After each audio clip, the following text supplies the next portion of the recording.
hospital closet. Suck there. Well, hopefully in April we get our other crew back. You should put in a special request. Please, please, please, please, please, like the praying hand emojis. Alright, Echinoderm notes. Here we go. My mouse isn't working. Oh wait. Nope, that's a squid. This is what the squid looks like inside. Pre-meat. Of course, you already saw that with the squid dissection. The little one in the jar is so cute. It is. The one we're gonna dissect is bigger. What did we say we were doing? Dissecting Tuesday? Is that what we decided? I have it written down. Hold on, it's on my planner. Yeah. I think it was dissecting Tuesday and then shell squid. No, yeah, shell squid is Wednesday, and dissection of the sea star Wednesday. I think when we talked about it, we said dissect the squid and the mussel Tuesday, and then dissect the sea star and have the shell test on Thursday, because I'm gone Wednesday. Okay, that's right. And that's when the peoples were coming was on Wednesday. So if we like just get them all, we're gonna think we're so smart. Okay. Class Ophiroidea is the basket stars and the brittle stars, and they are the most diverse group of echinoderms. And they can be predators, scavengers, or filter feeders. They have really long arms that can branch, and that's why they're called basket stars. So not only do they have arms, but there's branches that come off of the arms. And if the arms remain singular, they're called brittle stars. So the arms are still very long; they just are singular. They do break off their arms quite frequently, and it's kind of like the gecko tail. Like the gecko tail comes off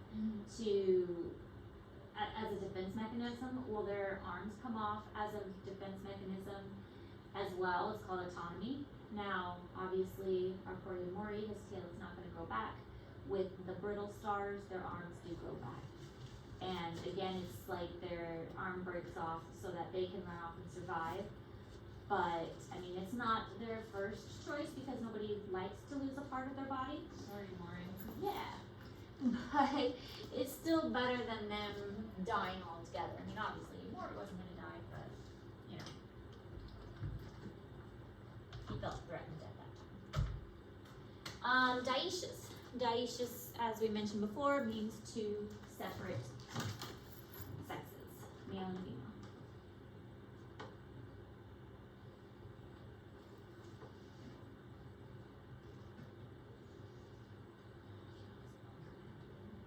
I cannot spell today. I can't spell most days.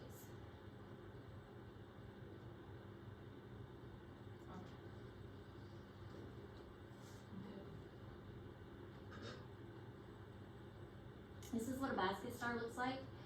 It has the arms, but the arms branch a lot of different ways. You can imagine one of these dying, and then the arms get really hard, and then you like flipped it upside down, it would look like a basket. So that's why they get their name, because the arms would kind of curl, and then you flipped it upside down and it would look like a basket. And then this is a brittle star. The arms are very long, and it has this central area, but then these easily break off and will regenerate. And this one obviously has like a little central area too. Then class Echinoidea, sea urchins and sand dollars.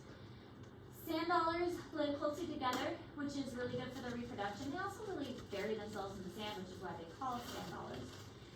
We oftentimes will see the dead portion of the sand dollars. We don't usually see them alive.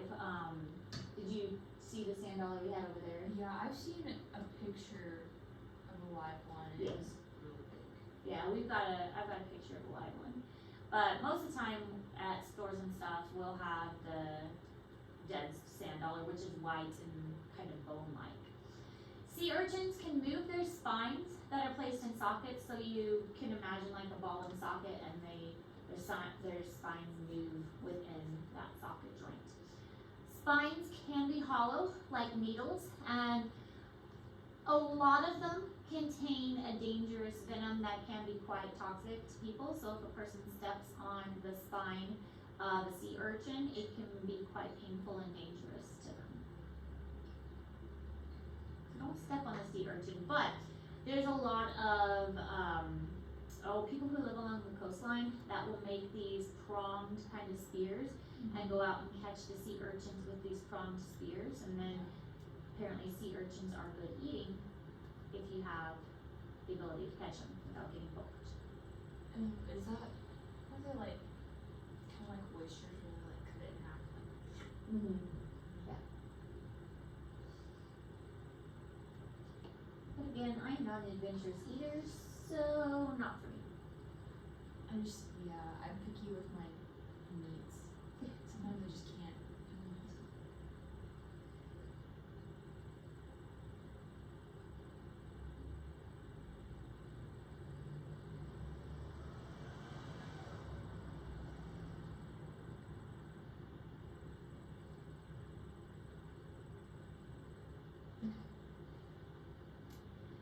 They have 2 feet similar to the sea stars, and sand dollars are going to bury themselves in the substrate, again why they're called sand dollars. And they have this really cool chewing mouth part that's called the Aristotle's lantern.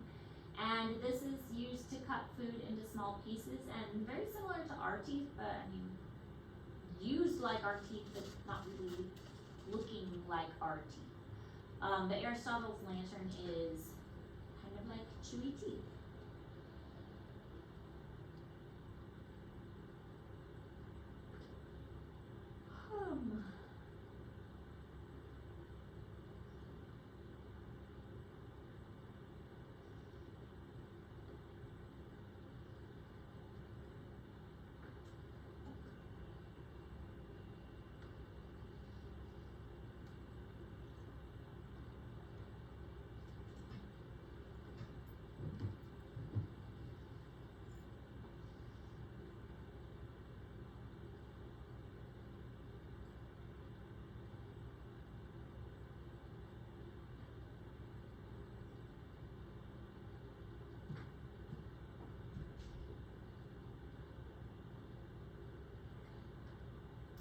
So here's some pictures of what the different sea urchins look like. This one almost looks like he has a little face. I don't know if that's how it actually looks or if it's like camera glare or what. It's like little eyes in the tongue. Yeah. I don't know if that's right though, if it's just the way the picture was taken. It's like a little black cat. Yeah. But the spines can move independently. They're in little sockets. So this is the long spine black. I mean, that fits. Slate, pencil, and then the purple sea urchin. So they come in nice colors. And here is a sand dollar. This is a live one next to a dead one. So for comparison purposes. So a nice live sand dollar next to a dead sand dollar. So some other interesting facts. Sea urchins can be quite harmful to corals because they eat the corals, and the coral reefs are already facing a lot of issues because of global warming and pollution and things like that. So adding some sea urchins that eat the coral, and it's just a really bad combination you really don't want to deal with. So sea urchins are also edible by humans, as I mentioned previously. They get these like little fork things and fork like spears and kind of stab them down, and that picks up the corals, or not corals, sea urchins. Today is today. I'm not speaking well. I'm not getting the words out. Are sea urchins a big problem on like the California area? I'm not sure. So I feel like, I don't know, for some reason I think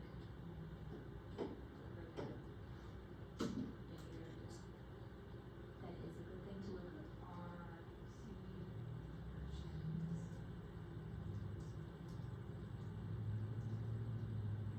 What are the suggested search and species are? Missouri? I don't think so. I don't think so either. Especially because we just mentioned they're all marine. An explosion of native purple sea urchin populations has become a major problem in California. even the kelp. That's Mmm. some natural predators because sea stars are getting sea star wasting syndrome. Oh. So 2014, purple sea urchin populations along the California coast have exploded by over 10,000%. That's a lot of percent. Yeah. They're pretty though. I mean, That's not when they're eating kelp.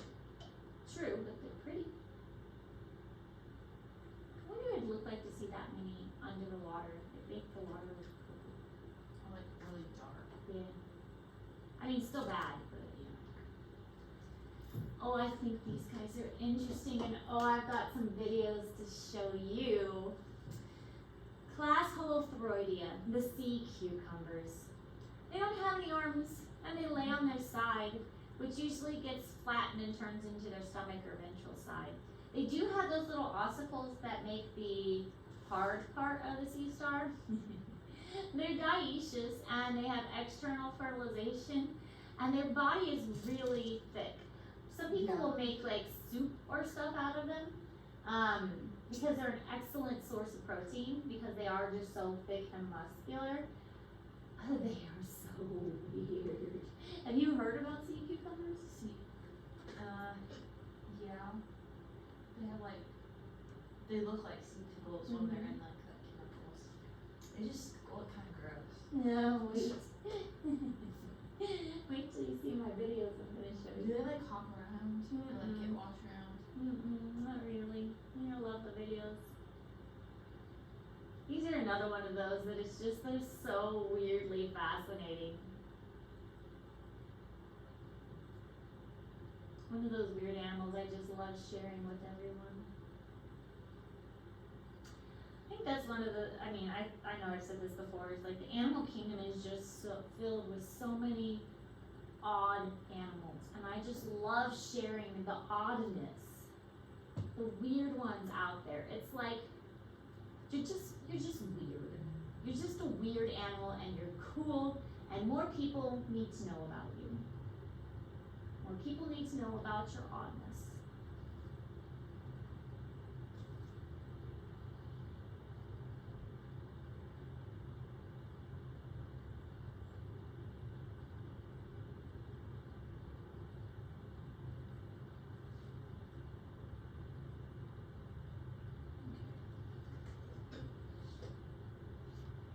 So the madreporite is internal.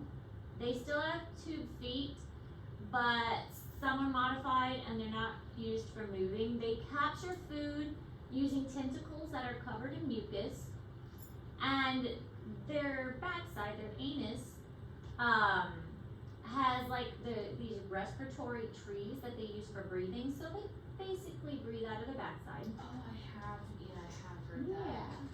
And if they get scared, they can push their reproductive organs, their intestines, and their respiratory tree, they can push it all out their backside to protect themselves. You scare people away by flashing. Yeah, and if they could, I mean, this might damage things, because, you know, That's who better wants than to dying. push their respiratory stuff out their backside.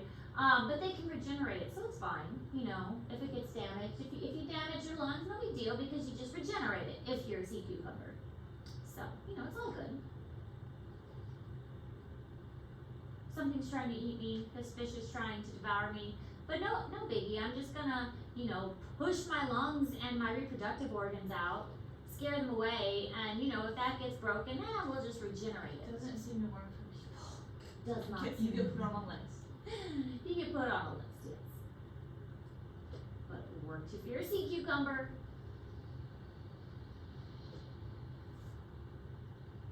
Leslie's very thoughtfully staring at the wall. Did he put himself in timeout?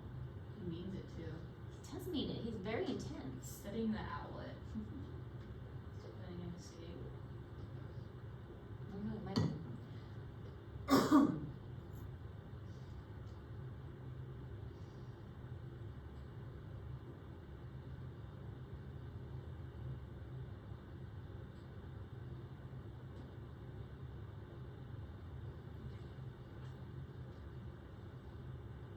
This is what they look like. They're rather big. So you can see why people would use them as protein. I mean, they're not like super dangerous or anything. And here's another one. I feel like I've seen where like people like take a bite out of them. It's like really weird texture. And they have little chibi feet at the bottom. And this is the backside. With the, like this is the respiratory tree that they could spit out the backside. And then this is the tentacles at the front, so they'll gather things with the tentacles and kind of shove it in their mouth. And then digestive tract. The orange one looks like it has a cat butt. Yeah, kind of does. So let's watch some fun videos. Yeah, just wait. Some animals go to quite extreme depths in their quest to find a secure place to lodge. A pearlfish is looking for exactly that, a hidey hole. This cumbersome oddball could be the answer. He's not weird looking. A rather strange looking lump known as a sea cucumber. It spends its days sucking sand in through one end of its body, extracting anything nutritious from it, and passing what it doesn't want out the other end. It's the ultimate beach cobra. Okay, it's revolting, but could this walking colon be a safe haven?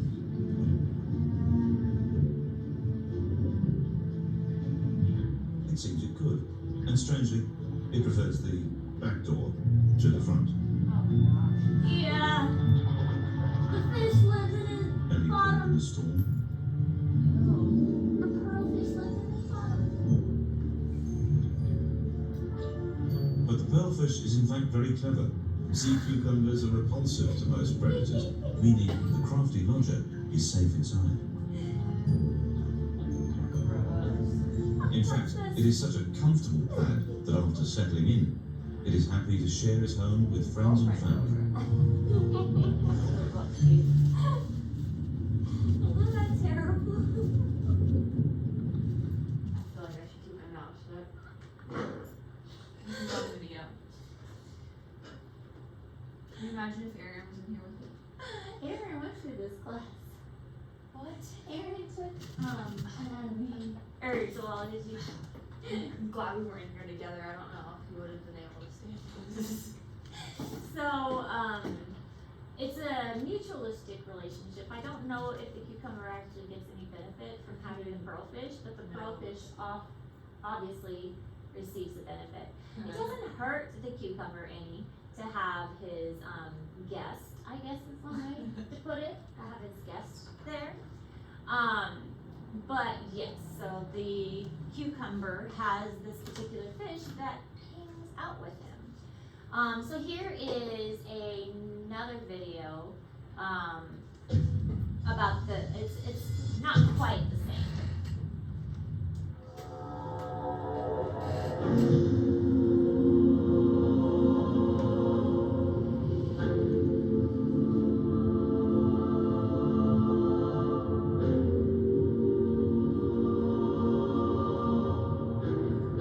These animals may look like boring lumps, but sea cucumbers have all sorts of surprises.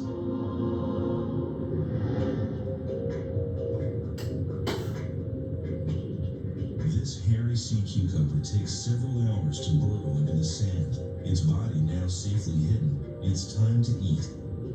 It unfurls its feathery tentacles. Any microscopic morsel it finds gets pulled down into its mouth.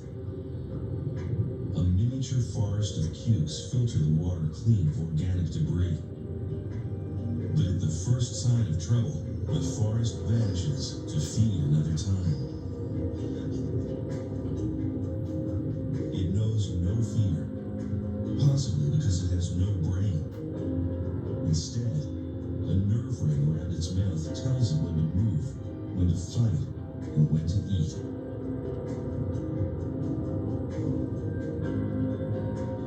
In the animal kingdom, there's no emergency rooms, band-aids, or kisses from mommy.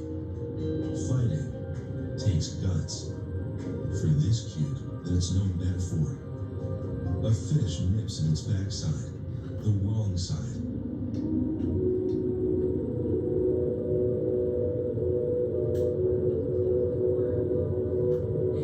Does look like a worm. It expels its guts out of its very own ring of fire. Their fillets are sticky and toxic. If the fish gets caught, it might die. It kind of looks like a worm, so I think The fish wants no part of this fight or this surprisingly resourceful lung. So that would be the respiratory tract and the gonads and stuff that it releases. That's what it looks like when it does that. Isn't that weird? I guess I didn't realize that they could get so big. Yeah, they get quite large. When I think about it, I think of like what's in that jar, like That's the what- size of a cucumber. Definitely a smaller one. That one video, or that one picture showed it like going through them when it came off with raised. Alright, so class Crinoidea is another group. These are sea lilies and feather stars. They are the most primitive echinoderms. The sea lilies attach permanently by a stalk to the ground, and the 2 feet line the feather-like arms. The feather stars are similar, but they don't have a stalk, so they can move around. So they look similar, except one has a stalk and the other doesn't. Both are dioecious, and both can also regenerate if they need to.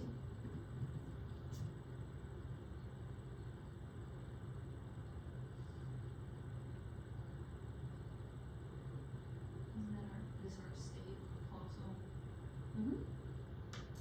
Yeah, and once we look at the picture, you'll see how, like, why there's so many crinoids.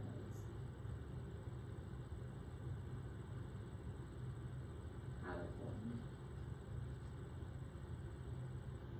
My aunt and uncle have a creek that runs through their field, and they have a ton of them. Pretty much any rock you pick up.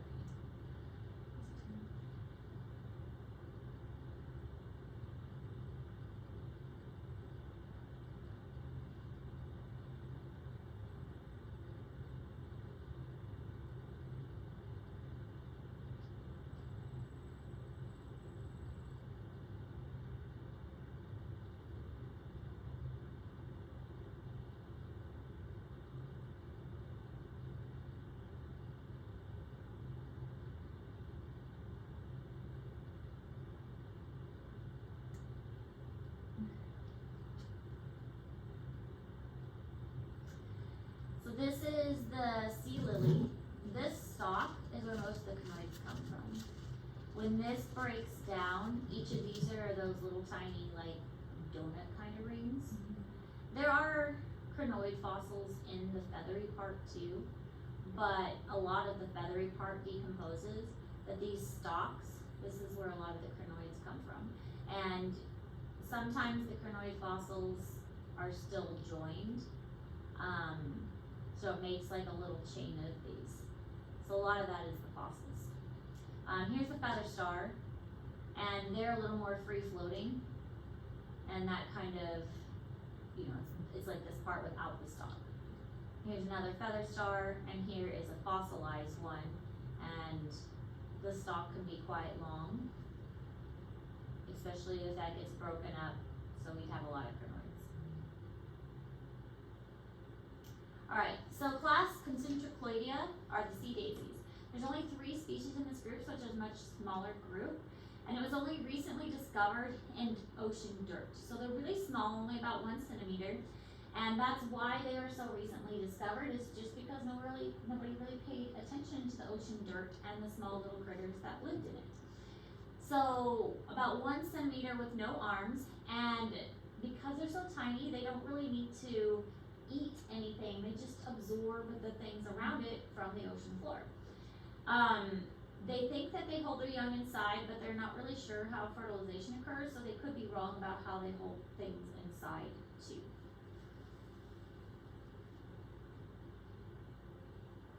So they're super tiny. There's only 3 different kinds, and they're pretty recent, so they don't really know a whole lot about them.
Alright, so that's all the notes we're taking today.